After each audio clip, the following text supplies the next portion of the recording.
चैत्र शुद्ध प्रतिपदेला म्हणजेच गुढीपाडव्याला संपूर्ण गावानं हिंदू नववर्षाचं जोरदार स्वागत करायला हवं या विचारातनं डोंबिवलीतनं सुरू झालेल्या गुढीपाडवा नववर्ष शोभायात्रेला जगभरातील मराठी आणि हिंदू समुदायानं आपलंसं केलेलं आहे।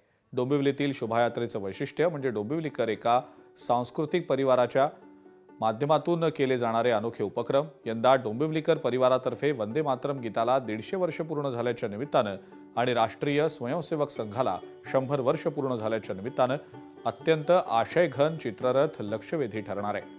वंदे मातरमचा शतकोत्तर सुवर्ण महोत्सव आणि राष्ट्रीय स्वयंसेवक संघाच्या पंचसूत्रीवर आधारित या चित्ररथाच्या संकल्पनेला डोंबिवलीकरांचा उत्स्फूर्त प्रतिसाद मिळेल अशी आशा डोंबिवलीकर सांस्कृतिक परिवाराचे प्रवर्तक भाजपचे प्रदेशाध्यक्ष रवींद्र चव्हाण यांनी व्यक्त केलेली आहे।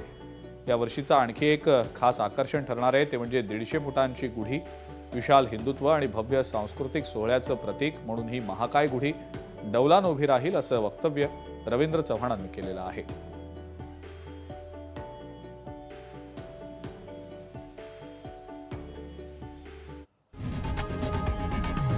लोकशाही मराठी ऐका, पहा, जागरूक रहा।